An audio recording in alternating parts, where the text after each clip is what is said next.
The National Security Council of the Republic of Kenya has today sanctioned and caused the issuance of Public Order Number 1 on the coronavirus pandemic with the following key aspects.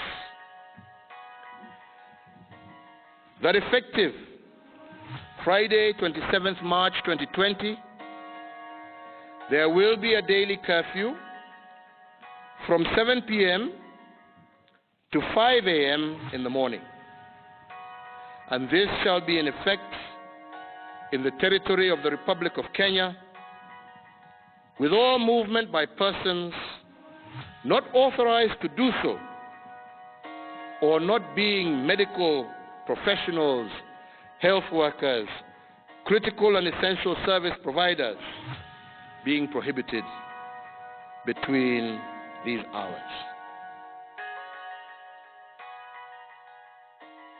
Many will forever remember this day when President Kenyatta announced strict measures to try and curb the coronavirus, as many lives took a drastic change.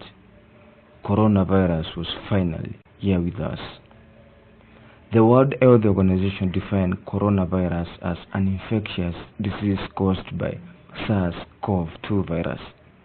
It originated in Wuhan, China around November of 2019 and spread worldwide like wildfire, causing over 4.2 million deaths and more than triple the number of infections across the globe.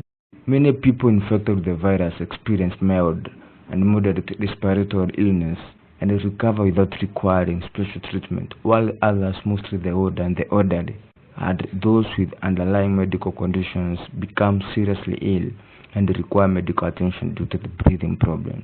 In Kenya, the deadly virus was first reported on March 12, 2020, after a plane carrying 129 passengers from India landed in the country. I want to inform you that the Ministry of Health has confirmed the first coronavirus case in Kenya. The case is a Kenyan citizen who traveled back to Nairobi, returning from the United States of America. This followed other cases of the disease being reported in the country, more so in Nairobi. Towards the end of March, the government, through President Kenyatta, took drastic measures to try and curb the spread of the virus, with the introduction of 4 a.m. to 7 p.m. curfew across the country, close of all schools and some businesses, among other measures. The National Security Council of the Republic of Kenya has today sanctioned and caused the issuance of Public Order Number 1 on the coronavirus pandemic with the following key aspects. That effective Friday, 27th March 2020, there will be a daily curfew from 7 p.m. to 5 a.m. in the morning. And this shall be in effect in the territory of the Republic of Kenya, with all movement by persons not authorized to do so, or not being medical professionals, health workers, critical and essential service providers, being prohibited between these hours. This led to companies and businesses cutting down on their employees' numbers, mandatory leave with no pay, and pay cuts in order to survive the wave. We meet with David, who was working on a well-paying job in town and under a decent life together with his young family, but suddenly his life was altered and was laid off his job as part of his company measures. My name's David. I used to work in an uptown company with 40,000 plus as my salary. That was from 2017 to when Corona happened, that is June 2020.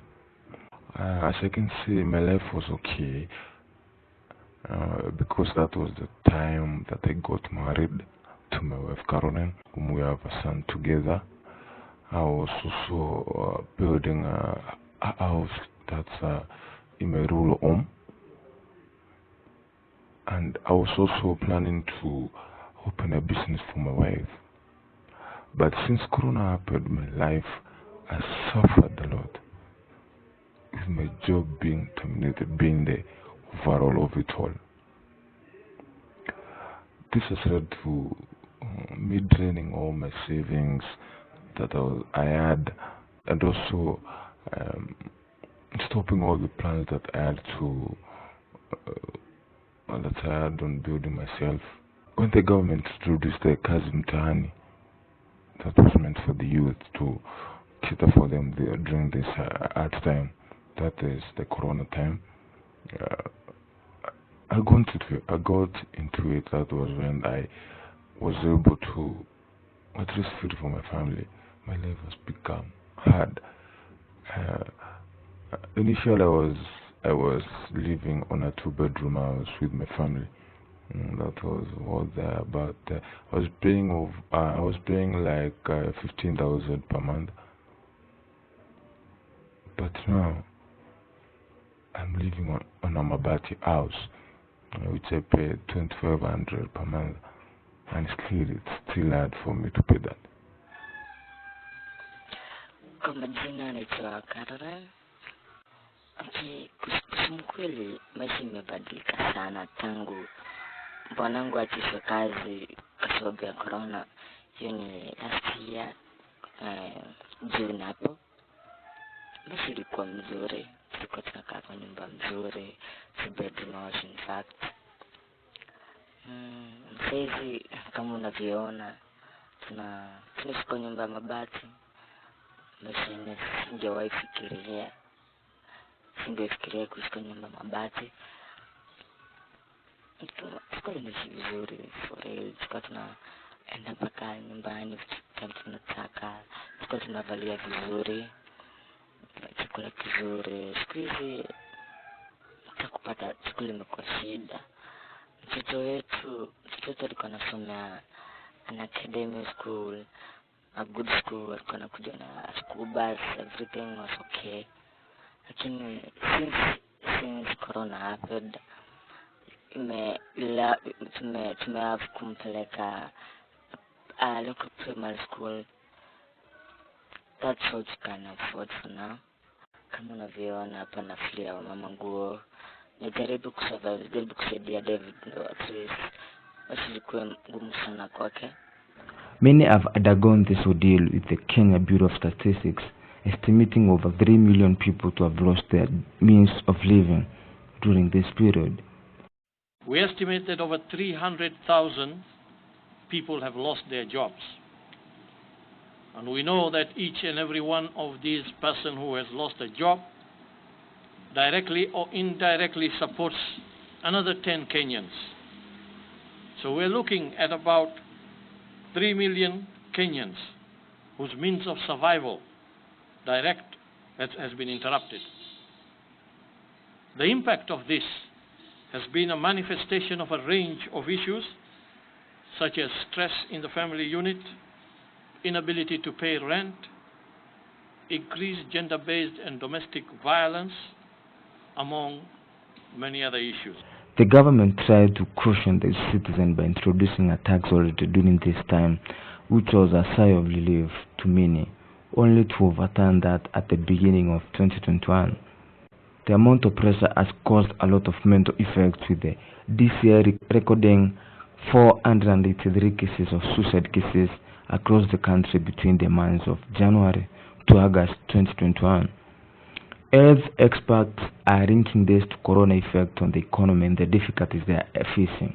We have, so to speak, been dancing with the devil.